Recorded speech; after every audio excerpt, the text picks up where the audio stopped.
Bonjour, je vous fais cette petite vidéo pour vous présenter les nouveautés que j'ai sélectionnées pour la médiathèque. J'ai en tout 11 romans à vous montrer. Alors c'est parti, je démarre tout de suite avec le premier qui s'intitule Betty. Betty, c'est l'histoire d'une petite fille de 7 ans. Elle est la sixième enfant d'une fratrie de 8. Son père est Cherokee, sa mère est blanche. Après une longue période d'errance, ses parents s'installent dans l'Ohio. C'est un ami d'enfance du papa qui va prêter une maison à la famille. Alors c'est une maison un peu spéciale, il s'est passé des choses et elle est considérée comme maudite par les habitants de la ville. Donc on va évoluer avec cette petite Betty. On va voir que Betty est le portrait craché de son papa, donc elle a vraiment le type indien, elle a les cheveux très foncés, la peau très mate, contrairement à ses sœurs qui ont la peau plus claire, les cheveux plus clairs également. Donc ça va être assez difficile pour cette petite fille de s'intégrer dans son école, elle va être l'objet de moqueries. Et le papa est très très proche de sa petite fille, il lui raconte beaucoup d'histoires pour la faire rêver. On va voir par contre que dans la famille, il se passe également des choses, ce n'est pas non plus forcément la grande joie.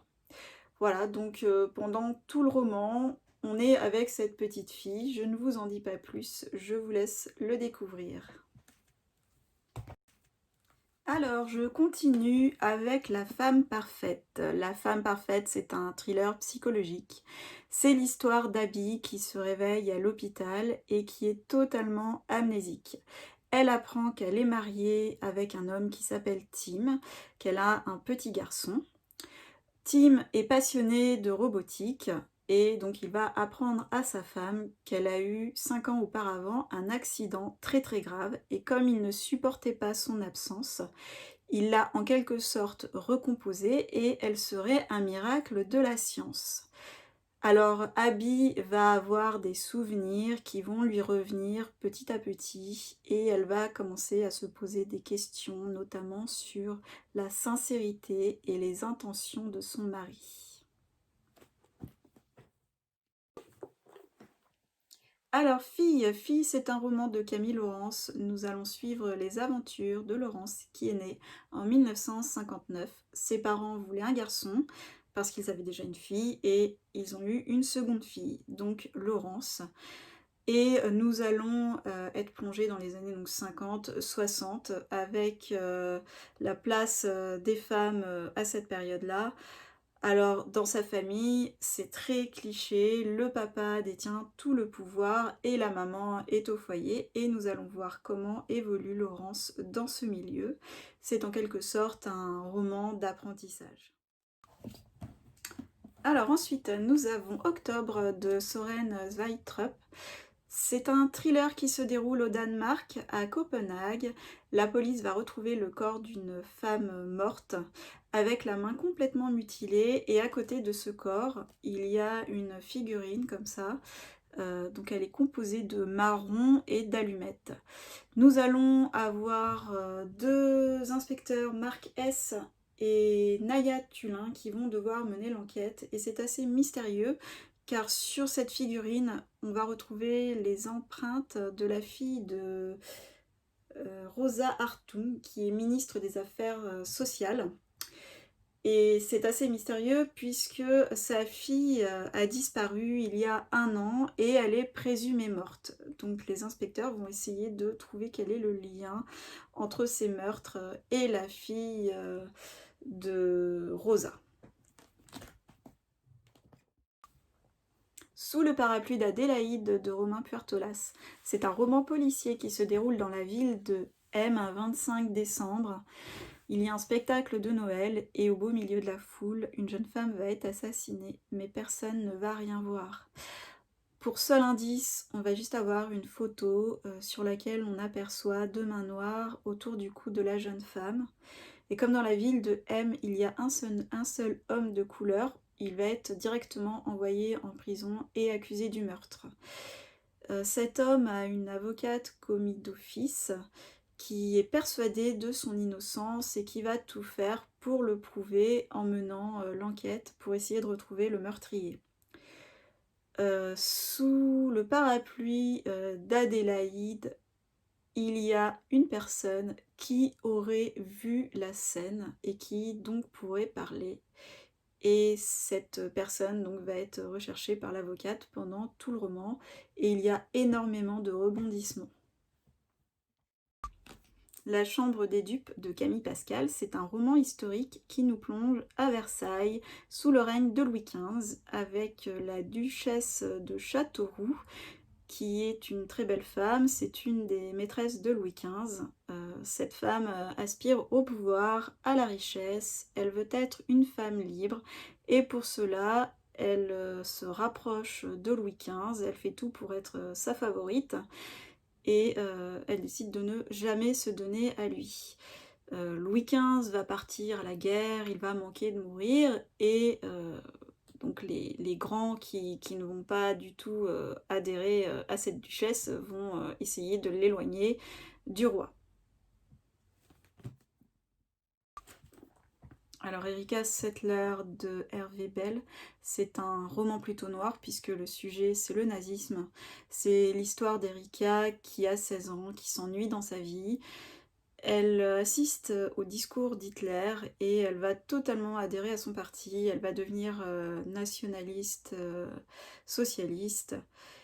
Et donc comme elle habite en Pologne, en janvier 1945, elle va devoir fuir puisque la Russie envahit la Pologne à cette période. C'est une femme qui va toujours rester dans ses convictions, qui ne va jamais changer d'avis. Elle va entraîner avec elle un petit garçon qu'elle va recueillir et elle est mariée avec un SS. Bonne nuit mon ange de Aimé Molloy, c'est un thriller psychologique. Sam et Annie, un jeune couple, viennent d'emménager dans une petite ville. Ils sont partis de New York et Sam a décidé de s'installer près de chez sa maman qui est malade. Il ouvre un cabinet de psychologie à l'intérieur de sa maison, au rez-de-chaussée, et sa femme, Annie, elle ne fait pas grand-chose la journée, elle s'ennuie et elle écoute en fait les conversations de son mari avec ses patients par le biais d'une bouche d'aération.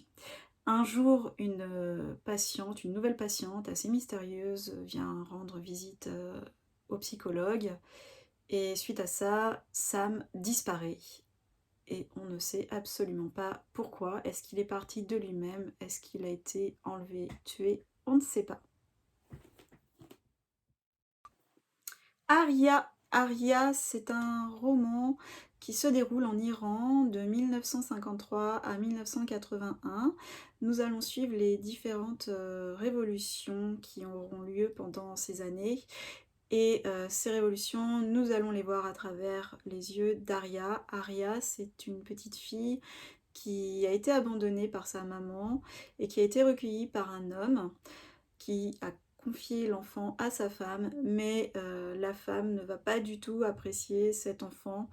Elle a les yeux clairs et donc pour elle déjà avoir les yeux clairs en Iran c'est absolument pas possible, c'est voilà, pour elle c'est un démon, donc elle ne va pas l'aimer. Aria va être trimballée de famille en famille et puis finalement elle arrivera quand même à faire des études et donc nous allons grandir avec elle et nous allons surtout découvrir l'Iran avec ses senteurs et ses paysages. Alors, La part de sarrasin de Majid Cherfi, c'est un roman autobiographique. Majid Cherfi, c'est le chanteur de Zebda. Vous connaissez tous sûrement la chanson Tomber la chemise qui est sortie fin des années 90. Majid avait déjà écrit un premier ouvrage qui s'appelle Ma part de Gaulois, que nous avons d'ailleurs à la médiathèque. À la fin du premier ouvrage, donc Majid a son bac en poche, et donc là on arrive avec Cherfi qui a son bac. On va parler musique, copains, cité. Il va aussi nous expliquer la difficulté d'être d'origine algérienne tout en étant français.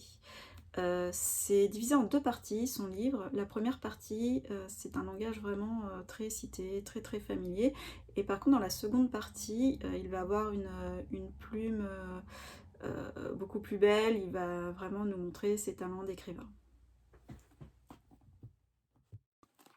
Alors je termine avec Tout le bleu du ciel de Melissa d'Acosta. Alors ce n'est pas une nouveauté au niveau de la sortie puisque c'est sorti en février 2020. Par contre, le livre est nouveau à la bibliothèque. Voilà, alors c'est l'histoire d'Émile qui a 26 ans et qui se voit annoncer du jour au lendemain qu'il souffre d'une maladie orpheline, qui s'apparente, à un Alzheimer précoce. Et donc l'hôpital va lui proposer de devenir un cas clinique pour pouvoir, étudier et trouver peut-être, un remède pour, le guérir. Voilà, Émile, lui, ne croit pas vraiment, à tout ça. Il se dit qu'il préfère profiter de sa vie puisqu'il lui reste que 2 ans à vivre. Il n'a jamais voyagé, il a envie de voyager, donc il va poster une petite annonce pour trouver une compagne ou un compagnon pour vivre avec lui ce grand voyage en camping-car. Donc le surlendemain, il a trouvé donc une jeune femme qui s'appelle Joanne, qui va l'accompagner. Alors elle est assez surprenante puisqu'elle est toute petite, elle est habillée tout en noir et surtout elle ne parle presque pas, mais bon voilà, ils n'ont pas le choix. Ils partent ensemble et c'est le début d'une grande aventure. J'ai fait le tour de tous les ouvrages que je voulais vous montrer, donc maintenant il ne me reste plus qu'à vous souhaiter de très bonnes lectures et je vous dis à bientôt!